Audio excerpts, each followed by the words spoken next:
Today, we're going to talk about wholesaling. And if you watched our 15 great strategies to invest in real estate, this is number 2.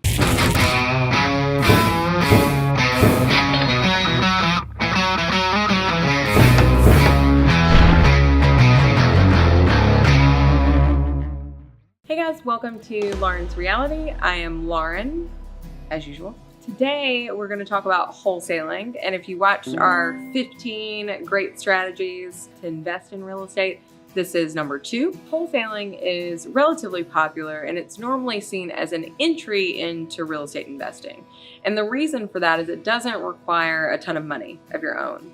But I see a large variety of different wholesalers in my day-to-day operation, and I think I can give you some advice that will help you in building a wholesale business and also making sure that you are successful in that business, which is most important.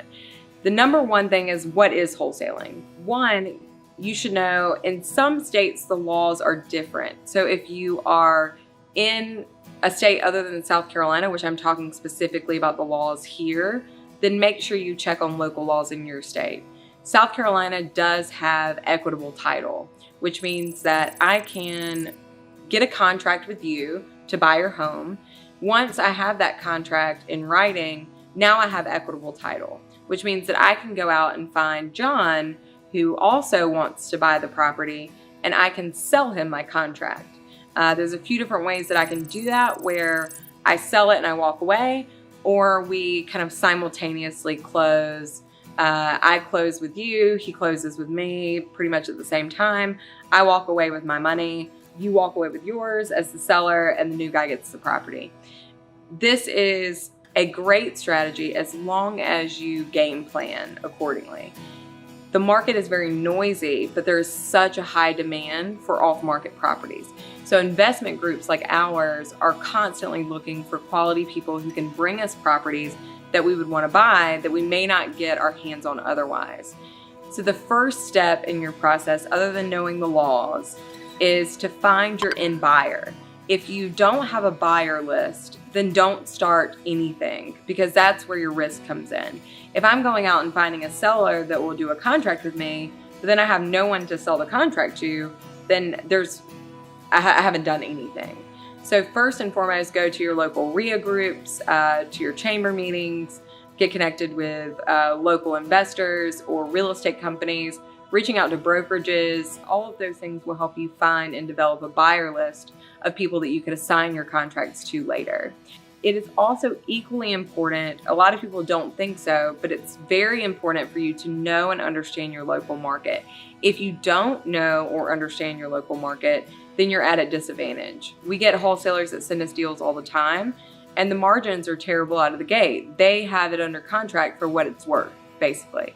You can't sell a contract at its value. That's not how it works, because then you can't make any money, right? So you need to make sure that you're buying it at a level in which you know, one, what is the actual value of the home? So ARV is a common term that we use, called after repair value. And I want to know, what is it going to be worth when it is renovated, or if it has a tenant in place, what does the cash flow on that property look like? When I know those things, then I can determine what is the renovation cost.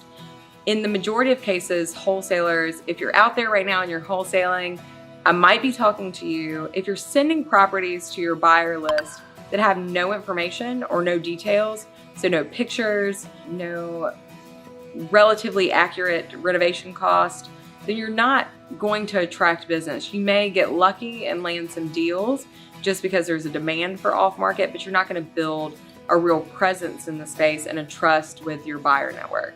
So I'd recommend doing all of those things, and make sure you always focus on being open and transparent and building the relationship ahead of everything else. Make sure that you keep coming back to the series. We're going to keep going through these 15 things one by one. Subscribe to the channel and hit the bell so that you get notifications, and we'll see you next time. Thanks.